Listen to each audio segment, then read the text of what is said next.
taking over, that's a promise, not a threat. Uppercut season off top, you stop breathing. Last but certainly not least, our last topic of this afternoon is a fight that's buzzing like crazy, unlike the previous one. And, this is also a lightweight fight, and this is for lightweight supremacy. Whoever wins will be the first undisputed champion since the late, great Pernell Sweet Pea Whitaker. Imagine, that would be like 30-something years, at least 32 years. Of course, I'm talking about the reigning king of the division, George Kambosos Jr., and then the WBC lightweight champion, Devin Haney. Now, this fight has so many little stories back and forth, from how it got put together to what's going down now with this fight. Currently, this fight just has fuckery, has nationalism. Like, the whole angle is going crazy about this fight. And of course, it doesn't help that at least the fighters don't seem to hate each other. They just talk a lot. So it's just random talking shit to each other. But they're talking that cash shit. And then obviously the reason why this fight took place now, as we alluded to before, like Kambosos, when he became the ruler of the division, was eager to fight Haney before, but then after that was changing his tune. I think mostly because he was influenced by Lou DiBella. Lou DiBella was really on that NNP. I think because you talk to dude, you hear him run his mouth like, well, why do I have to fight? Why does he have to fight? Yeah, I remember that he said to everybody, he didn't feel like he'll fight. He has no problem with Kambosos fighting Haney if it makes sense, if the price is right. But he didn't feel like there was any need to fight him. There wasn't like this. He was pushing back on we need to fight Devin Haney. We don't got to do shit for Devin Haney. Like, he needs us more than we need him. So yeah, he was definitely talking his shit. Yeah, and originally I was hoping that Kambosos would have doubled down on what he was saying before. It's like, yeah, I'll fight him immediately. Like, I realize I'm not undisputed until I fight him. But then this motherfucker, just like clockwork, was talking that shit. Oh, well, I think I am undisputed. I have this franchise belt, and I think I am the undisputed champion at lightweight, which he's not. He's definitely not the undisputed champion. And then what was worse, and then obviously, there were attempts, DAZN was trying to. And the funny thing is too, this is one of the rare times DAZN was trying to apparently didn't even want to get this fight for whatever reason. And Eddie was trying to make it happen because at the time, although Devin wasn't signed to Eddie at the time, I think he was doing it on a fight-by-fight basis. So, just getting the millions or whatever that DAZN was willing to pay. But for whatever reason, DAZN didn't want to get this particular fight. Like, they were going, you couldn't really believe why they wouldn't, because it was a quality fight on paper. And then, they tried to make a deal at the last out at the 12th hour, and that didn't happen. And then all of a sudden, Lou DiBella, who has a somewhat of a relationship with Top Rank, came through and was like, oh yeah, look, Devin, look, here's what's gonna happen, bro. Like, if you want a shot at Kambosos, this is what we're gonna have to do. You're gonna have to go to Australia, and if you happen to beat Kambosos, you're gonna have to do a return fight in Australia. Yeah, and then after that one, if you're still remaining the champion, yeah, you're gonna have to face Lomachenko in your third fight, and then after that, So, and God knows what those terms are for the Lomachenko fight, because else, but then of course this is the else. DiBella's like, yeah, we're gonna go for Lomachenko, and Lomachenko. That's fucking bullshit, by the way. I'm kind of hoping Devin Haney beats Kambosos so badly that we don't want to see a fucking rematch. Yeah, it was some bullshit. Like, I was like, what in the flying fuck is this? Was that? Like, why? Like, why would you do that? Like, just face the man straight. Like, I don't want a return fight, but the terms they were laying out was just bullshit. So, obviously, since Devin Haney was no longer signed to Matchroom, so basically that's what he had to do.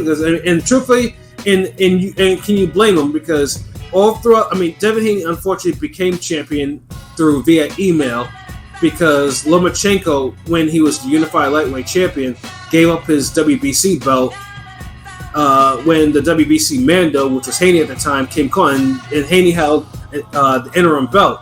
So the WBC upgraded him, and no one was putting no respect on Haney's name, calling him email champion, this, that, and for. And even funny thing is too is like they even temporarily stripped him of the belt to give back to, they were trying to give that, and then they ended up having to give it back to him, which was like the WBC was playing this nigga like a fool, and then the fans were just going on him, like even though Haney all he was doing was just trying to win the fights, and then obviously.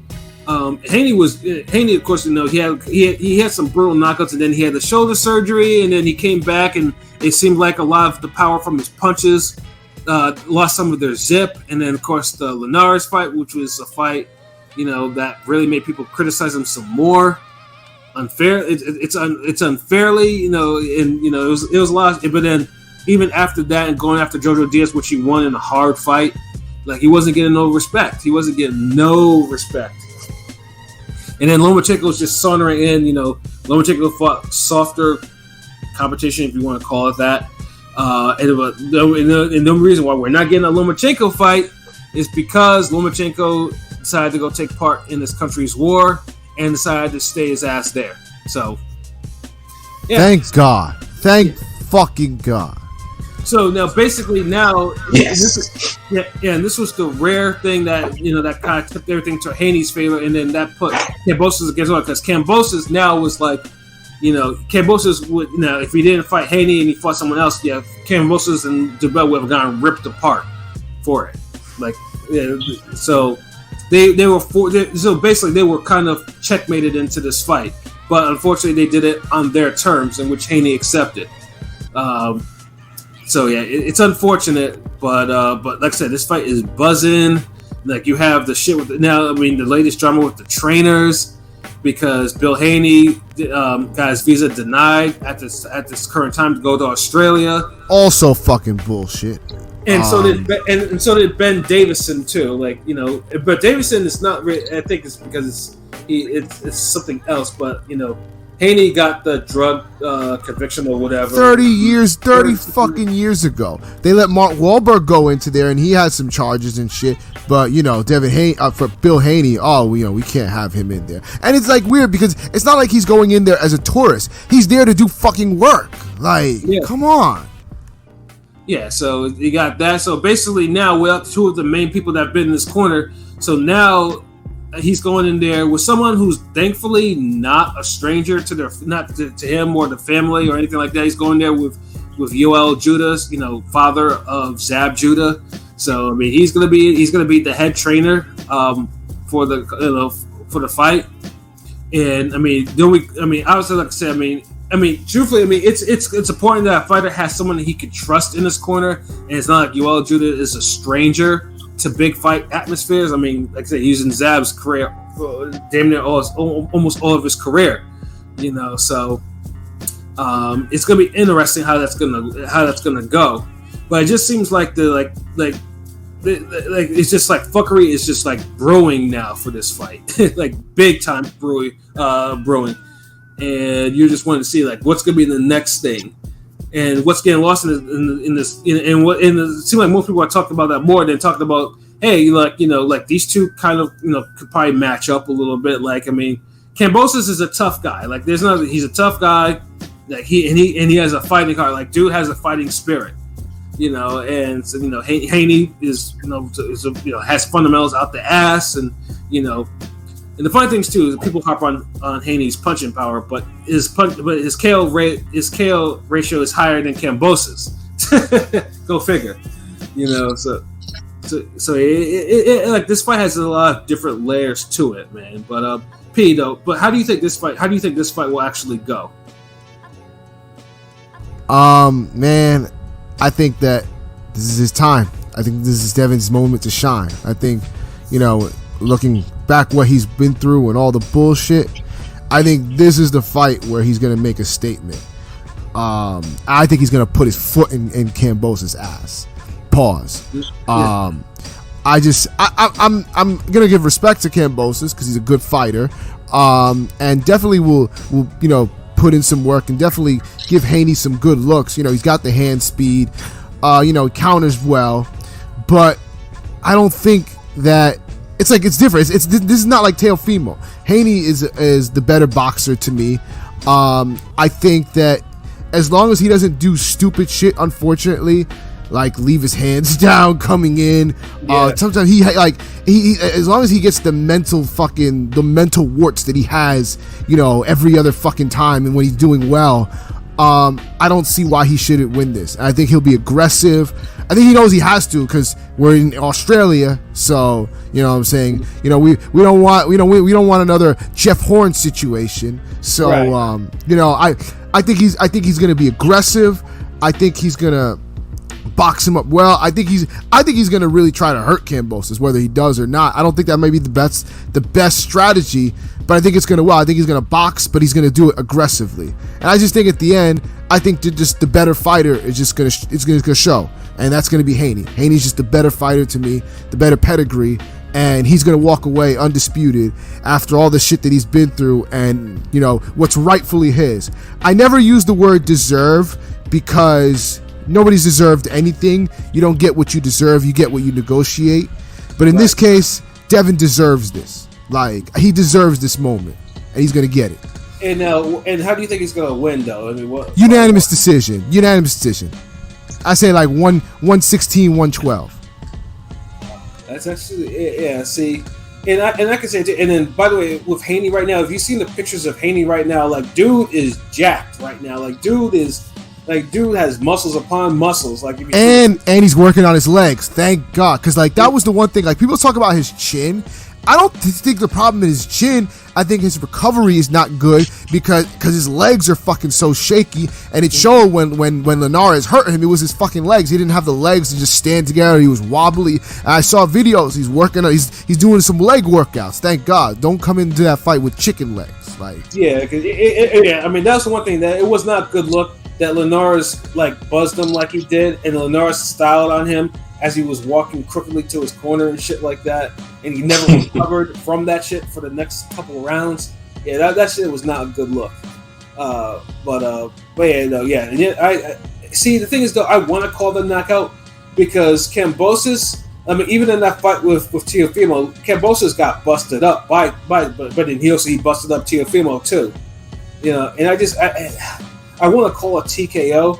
I really do, but I think it is going to be a decision too as well.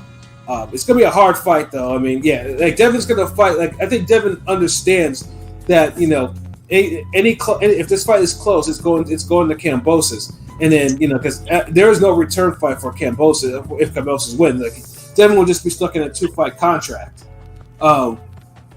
facing whoever that is if he stays at 135 or if he decides to go up to fuck around with 140. So I think Devin knows that he's gonna have to put his foot in his ass. Like, he's gonna have to, he's gonna have to mix some power boxing with the skill with some slick defense skills that he does have. Like, and like I said, Kambosos fights like one thing too is like most people think Kambosos like he fights the way he does like against Teofimo all the time. No, Kambosos is a slick fighter too. Like against Mickey Bay and Lee Selby. Oh, shit. Sorry about that. The Echo Dot was nearby. I didn't ask it to give me the definition of slick. I know what that fucking definition is.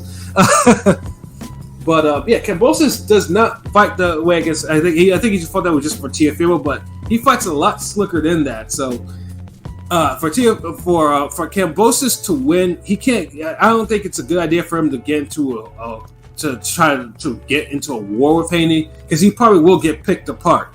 If he does that, but I do think but he is more aggressive offensively. So I do think he is gonna make sure he's gonna put a lot of pressure on Haney from 1 to 12 though. But I just think that Haney himself is gonna pick him apart at every single part, and it's gonna be like I'm thinking it's gonna be like a 117, 111ish, and I wouldn't be surprised if a knockdown occurs. If Haney does drop Kambosos, because he can do that. Go ahead. Sorry. Yeah, I just don't think he will stop him. I think Kambosos will have to be hit a lot harder for him to be stopped. It's a different fight though compared to like Teofimo and Haney because they're completely different fighters. I mean, against Teofimo, I mean, he was taking what Teofimo was giving him, and he kind of had to fight that way. But like Devin's not going to fight that way. Devin has better footwork. Devin's not going to just throw one or two shots and then leave himself open for counters like Kambosos would just take a step to the left and then bam bam and just pivot away and just do it. He made Teofimo, he made it harder on himself, and Kambosos, it was easier for him because of the style. Devin's not like that. Devin's gonna make it tougher. He can't do what he did against Teofimo. Right. And if he does, that would be a huge mistake, and I'm definitely looking forward to this because it's like, because I want Devin to overcome all this fuckery that they're doing with the contracts, so they're trying to lock him in. And like you said, deserve is not a term that most people you shouldn't really use, but Devin deserves to have his moment. Like, it would be nice to see someone who is undisputed at lightweight at the age of 23, because like I said, it'll be something that it'll be a nice feather in the cap for Devin to actually hang on and hey, this guy might be a pound for pound type of, or this might be a future legend in the making. Because I mean, Devin's had that type of accolades, at least in terms of reputation. Like this guy might be a Hall of Famer, but yeah, then this will definitely be a first accomplishment in towards actually being recognized as a Hall of Fame like future candidate. LB, what about you? What do you think about this fight?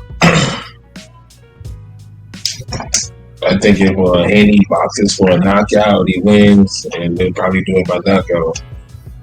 And what I mean by box for the knockout, because a lot of remedial motherfuckers think, they'll say, oh, but that's what Teofimo did. No, Teofimo did not box for a knockout. He was just slinging haymakers and spamming overhand rights because that's his money punch. That's not the same as boxing for a knockout. Boxing for a knockout is like what Felix Trinidad does. You pump the jab, you be aggressive, and you double up, triple up on everything you do. It's an overall basic attack. It's simple, but you put 100% behind it. Right. Devin already doesn't make a lot of mistakes. He's well-rounded. Even though sometimes you may say he arm punches, that he doesn't have the biggest power, he does throw meaningful shots, and he does throw hard punches, and he marks you up. Like, you feel his punches. So I think if he does that, if he goes in there with that intent to punch through the target and just put hands on him to where it's like not even close, he's one of the. I think it's going to be a cumulative effect. Kambosos is good, but this is a guy who went life and death with Teofimo, who sick. Yeah. So I mean, yeah, I get it. And I just think, with the way everything moving in boxing, and the boxing gods is really, pulled up on a lot of niggas this year. Yes, sir. I think the right thing is finally, the justice thing finally gonna happen. And Devin Haney, I don't think he's gonna get a decision. He's gonna go for the knockout. He's gonna try to make it as lopsided as possible. So multiple knockouts, whatever, maybe a TKO, but I'm calling a stoppage because you can't just the way these motherfuckers, hype up their, Kambosos, the way he's already acting, the whole little racial slants, the kid here, boy this, and all that shit. Yeah. Like, you know what you're going into. Like, you gotta fucking handle business. You gotta be super conclusive. It can't be no fucking to be continued at the end. Like, the movie has to end. You don't let the predators don't go away in a spaceship and leave Danny Glover with a fucking gun. No. you take the gun and you shoot down the spaceship.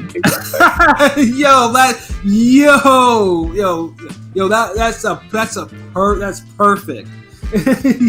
You're right. Like, it has to be conclusive. Like when Haney put out Moran's lights, in that KO of the year. Like, it has to be that shit. Like, it has to be in a way where where Kambosos is laying there, his eyes is rolling in the back of his head, bleeding underneath the rope, not knowing where the fuck he is or why he's on the floor or if he's even alive.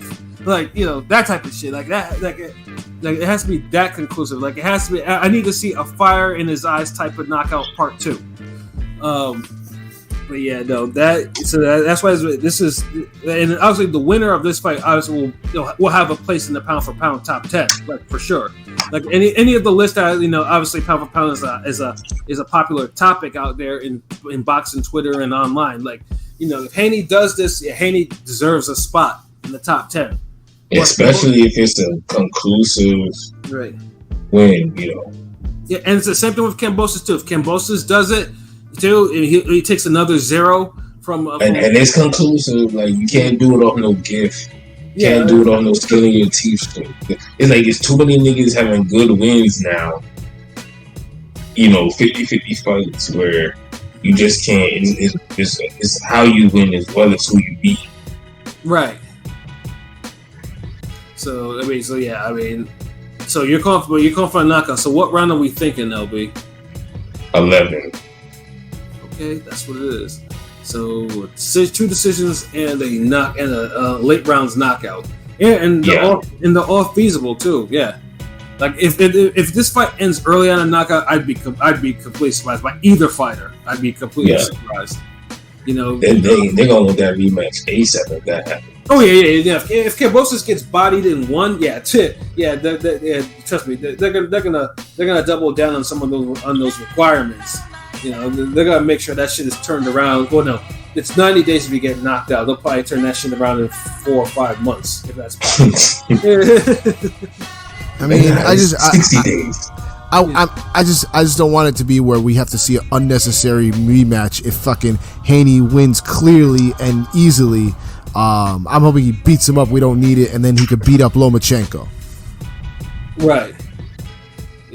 But yeah, I think top rank. I mean, this is an unfortunate thing because truthfully, I don't think Bob has. I mean, but the thing is too is it's not like Haney's never fought on the top rank before. He has, but I'm not sure if Bob has any real plans for Haney. If he keeps outside if he wins the belt. But I mean, I think it's pretty much safe to say that if Haney does go through these 3 fights, I mean, I don't think Haney's not going to step around with top rank. I think he's going to leave. He's either going to go back to Eddie or maybe even sign with PBC. But then top rank got a loaded 140, so they do. It's all about how he gets treated while he's over there too. Right. Exactly. So this is an incredible fight, and it's a fight that also could have fight of the year vibes to it if you want to call it that too, because it's very possible.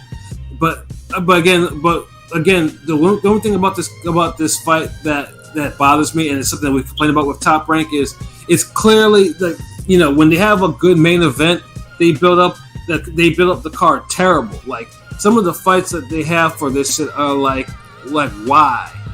Like, I mean, if you heard it before, like the Maloney brothers, like only one of them is on the main card, the other one's like on the prelims, and they're both top contenders in their divisions, and they're both facing nondescript people.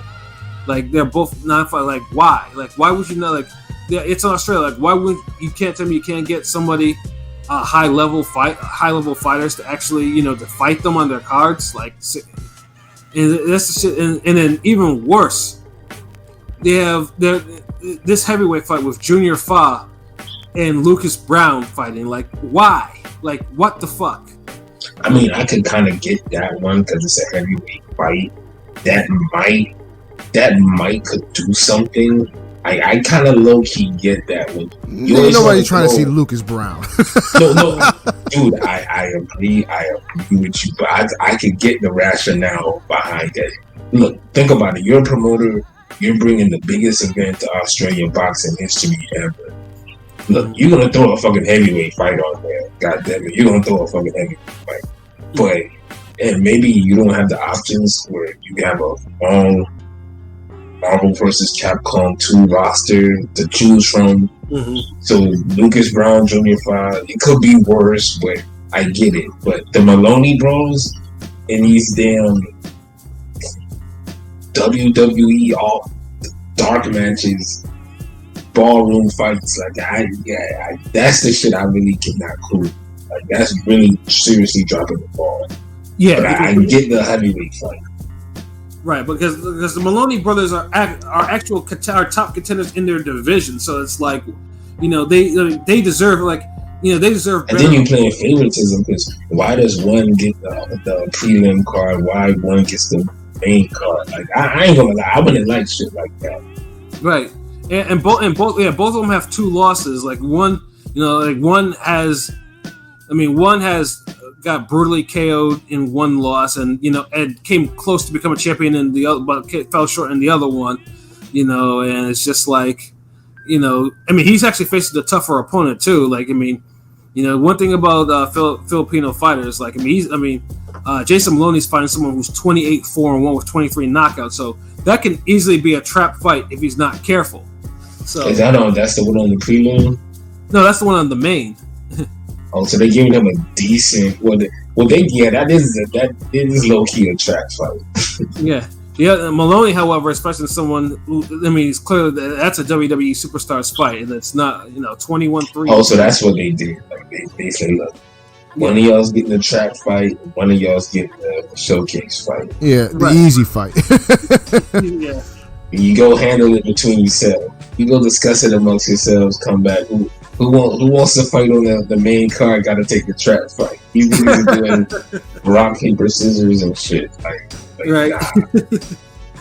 But yeah, no, it's just like you like a fight, like for a big fight like this, like the card should be a lot better. It should like. Yes, but yeah, like LB alluded to, it's Australian, and this is like their biggest fight since fucking Pacquiao and Horn and Bradley's fuckery, So it's like, yeah, I understand it, but it's just like it should be better on paper. That's just all it is. Damn it, being Australian, it should be better. Better, like one of them should have like a better fight, and I should not see Lucas Brown on there, but it is what it is, man. So hey, we'll just have to look. We just have to hope Fa doesn't struggle to knock Brown the fuck out, as Brown has knocked the fuck out lately. So yeah, this guy, that fight has to be a fade, else it's a failure in my eyes. Yeah, because you want to see some type of brutal heavyweight KO or in a lightweight fight. So I gotta get it, but. Hopefully this shit pans out and we get some good fights and we get a fair, just officiating in the damn main event. Yeah, because I think Top Rank is very clear that they want Kambosos to probably win this fight. Devin Haney, like, it doesn't seem like the cards seem like the boxing Illuminati wants Haney to lose this damn fight. Like, dude, it is, man. It's like. It's crazy the way boxing is right now. But I kind of blame Top Rank for this because they're one of the few promoters. Because every promoter does it, but Top Rank just so be heavy-handed. They really choose who their favorites are. Right. And it's like every promoter does it, but man, Top Rank, they really heavy-handed. They want. They wanted Loma to beat them on Tio. They wanted Kambosos to beat fucking Tio. Yeah, exactly. Teach him a lesson. Yeah, and that's the whole reason why Bob was like, well, when the whole shit with Triller, that bid went, they defaulted on that, and then Eddie was next up to bat. How Bob was like, oh yeah, Eddie knows what he's doing, blah blah blah blah blah, and how nonchalant he was when Teofimo lost his belts on the zone, and he was like, well, we got paid $100,000. Yeah, he's like, yes, and that motherfucker lost. He know his place now. Some evil villain shit. So now they got Kambosos hand, and they want Kambosos somewhere. So It is what it is, man. It's just like, the odds against you. You just gotta perform and do what you're supposed to do. But I hope this card entertains, and it's and we'll see what happens. I guess because this is in 2 weeks, right? Yeah, this is in 2 weeks, man. And obviously there's another fight on that card, but we'll talk about that another time. And that's and like I say, June is gonna be June is an epic month of you said there's another fight on that card. No, there's another fight card on that day. So we'll talk about that on a later day. But June is the month of like the fights that happen in June right now are insane. Like this, it's reaching 2019 levels, and if you know what I mean by that, then you hip. So, I can't wait, man. So that would be a good way to open up June. But other than that, I think we've come to the end of our show for today. Give our final thoughts. P, do you have any final thoughts?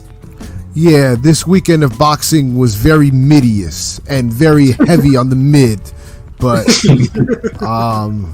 I guess it was good mid because like nobody like set the sport backwards. Like so, I guess it's the mid we needed. Just right, a mid to take a break from all the fireworks that are coming these next couple weeks, and I am excited for that. So yes, sir. You know what I'm saying? So a little bit of filler mid. You know what I'm saying? Like this was like described it like a underwhelming superhero. Like, this was this weekend of boxing was the What's Your Phone Number song on the All Eyes on Me album. So we got that out the way.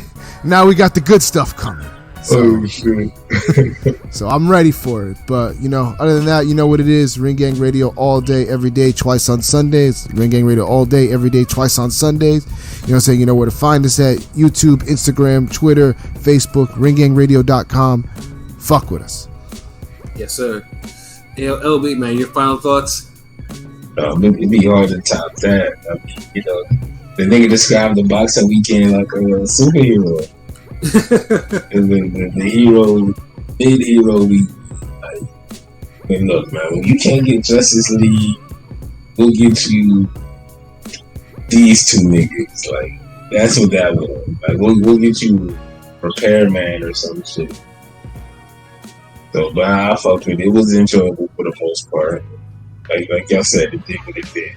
But this week, I feel like we're gonna have like a crazy weekend. Boxing energy gonna go on 100. Like, the memes, the shit talking, this nigga that, like Shamada, all that bullshit. That shit's going to 20,000% up. Mm-hmm. Somebody's gonna be a bigger star by the end of the week. Facts. So with that said, yeah, just stay tuned. Got something. Yeah, man. Just keep following. More shit on the way, more interview. Artwork. Dropping that Pandora artwork this week. Super bad, all that shit. So stay tuned. Yeah, definitely, man. And I mean, I don't have much more to add to that, man. Other than to say, follow us, tell your friends to follow us. So listen to it, like, subscribe, and then share it. Because like I said, we do this shit for y'all, man. And then for the ones that have been following us for since the beginning, man, we thank you for your support. You're never in support, and we promise you, like I said, we always got more shit in store for everything. And that boxing. Yeah, boxing is about to enter, this month is about, we're about to probably get a couple more Fight of the Year candidates on there. We're going to have some shifts on the pound for pound list, some noticeable shifts, and yeah, I can't wait, man. Boxing is definitely in a good place right now. Where even even a weekend like this, we got some good mid, can't bring down boxing's momentum. So, and that's literally what's all about. I mean, boxing. It's good to have boxing and boxing, but I mean, obviously we're realistic. Sometimes it just there's weekends where boxing just kind of is like, it's just fights are just there just so we have something to watch, and then afterwards it just goes into like hyper mode or some shit like that. So yeah, man, just stay tuned, man. We'll probably do a couple more shows during the week or whatever before Memorial Day weekend, and yeah, man, I think that's all I got to say. And I know Pilot, unfortunately, I think he had he said what he had to say though, but I'm pretty sure he feels the same way as all three of us about what we just said. So for myself, Pat Scorpio, the New England representative, for LB Shuttleworth, the God, the GOAT artist, and for King P, Bodega P, and then Conscious Pilot, this has been another wonderful episode of Real Talk, where as always, if shit's real, we talk about it. So until next time, peace.